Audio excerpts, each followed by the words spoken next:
Assalamualaikum warahmatullahi wabarakatuh. Alhamdulillahi rabbil alamin. Wabihi nasta'inu ala umuri dunya waddin. Wassalatu wassalamu ala asyrafil anbiya'i wal mursalin. Sayyidina wa maulana Muhammad. Wa ala alihi wa ashabihi ajma'in. Amma ba'du. Saudara-saudara yang Allah muliakan, kali ini kita mencoba membahas mengenai sesuatu yang sudah lazim dilakukan oleh kaum muslimin, khususnya Ahlus Sunnah wal Jamaah. Kita terbiasa telah melaksanakan satu kegiatan penting di masyarakat, yaitu pelaksanaan tahlilan di masyarakat. Akhir-akhir ini tahlilan ini mulai dipersoalkan karena harus ada malam pertama, malam kedua, malam ketiga, dan malam ketujuh. Sampai mungkin malam ke-40, malam 100, dan setahun, dan lain-lain. Persoalannya adalah bukan pada tahlilannya yang dipersoalkan orang, tapi kemudian merambah, yang dipersoalkan itu adalah tahlil itu sendiri. Sejatinya tahlil itu adalah membacakan kalimatut tauhid la ilaha illallah. La ilaha illallah ini satu perintah penting di dalam hadis qudsi. Karenanya Allah di dalam hadis qudsi menyatakan la ilaha illallahu hisni. La ilaha illallah itu bentengku. Wa man dakhalahu amina min adabi. Maka siapa yang masuk ke dalam bentengku, maka dia selamat dari siksaku. Bahkan Rasulullah sallallahu alaihi wasallam mengingatkan kita, tajdidu imanakum, perbaharui iman kalian itu. Para sahabat bertanya, kaifanu najdidu imanana ya Rasul? Bagaimana kami memperbaharui iman kami? Maka kata Rasul, fa'aksiru bila ilaha illallah. Maka perbanyaklah membaca la ilaha illallah. Konsep tahlil yang dikembangkan, yang umum beredar dan dilaksanakan oleh kaum muslimin, utamanya kaum muslimin dari kalangan Nahdliyin, ini merupakan bagian dari strategi dakwah. Strategi dakwah yang dilakukan oleh para ulama. Di zaman dulu, malam pertama sampai malam ketujuh itu memang dilakukan oleh kaum atau umat lain. Dan itu hanya sekedar lek-lekan, kata orang Jawa, hanya sekedar menjaga waktu malam. Jadi prinsipnya tidak diisi oleh hal-hal yang penting dan pokok. Tetapi kalau kita lihat di dalam kitab Irsyadul Ibad, kita ada satu kisah, yaitu di mana Syekh Sa'id Al-Qurtubi itu pernah membaca satu teks hadis yang menyatakan, barang siapa yang membaca la ilaha illallah sebanyak 70.000, maka Allah haramkan api neraka menyentuh kulitnya.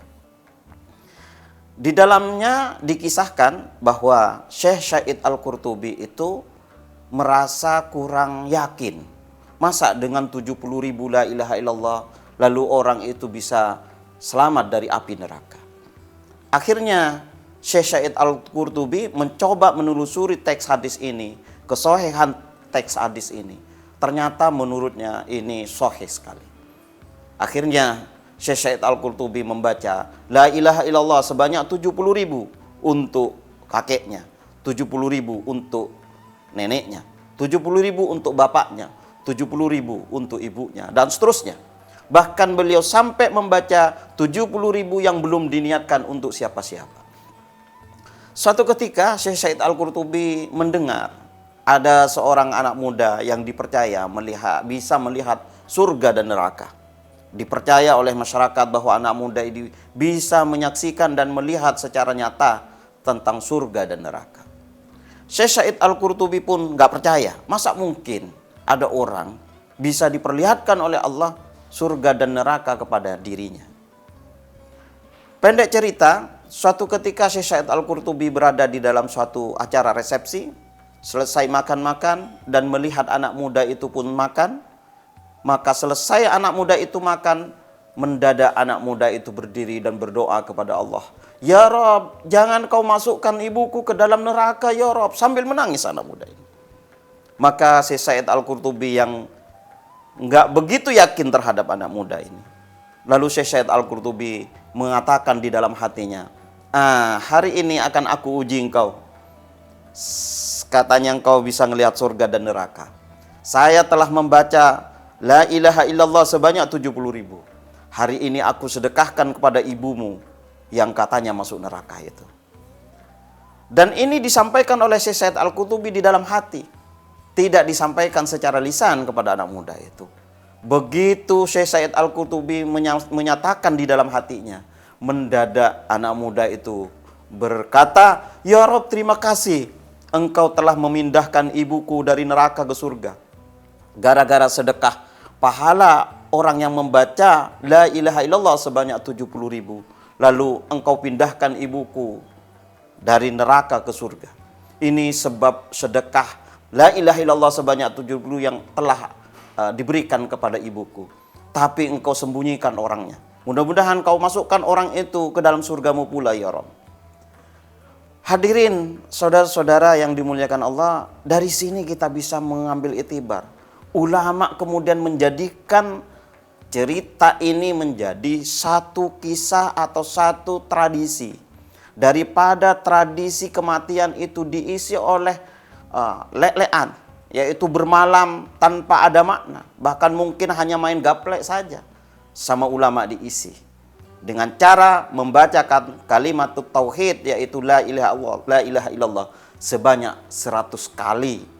Bayangkan kalau malam pertama ada 100 kali bacaan la ilaha illallah, yang hadir 100 orang, maka sudah ada 10.000 di malam pertama dibacakan la ilaha illallah untuk almarhum atau almarhumah.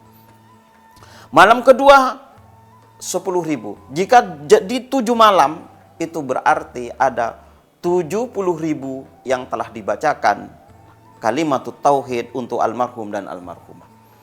Bersandar pada ini, betapa para ulama itu pandai menarik konsep agar umat bisa membaca kalimat tauhid, agar umat bisa membaca 70.000 kalimat tauhid.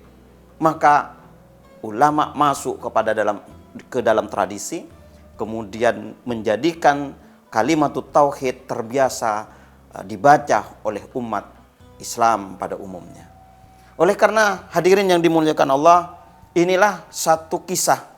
Insya Allah kisah ini merupakan satu pintu mengapa para ulama mempunyai konsep-konsep yang jitu di dalam mengembangkan Islam di Nusantara. Dengan begitu, Islam dikembangkan dengan cara yang soft, cara yang elegan, sehingga nyaris tidak ada pertumpahan darah di negeri ini. Dan masyarakat muslim menerima begitu baiknya, sehingga orang-orang yang sebagai ahlul musibah, mereka kemudian menjadi damai hatinya karena dibantu, didoakan secara bersama-sama. Dan inilah yang mungkin bisa kami sampaikan. Mudah-mudahan ini bermanfaat. Hadanallah wa iyyakum ajmain. Billahi taufiq wal hidayah. Wassalamualaikum warahmatullahi wabarakatuh.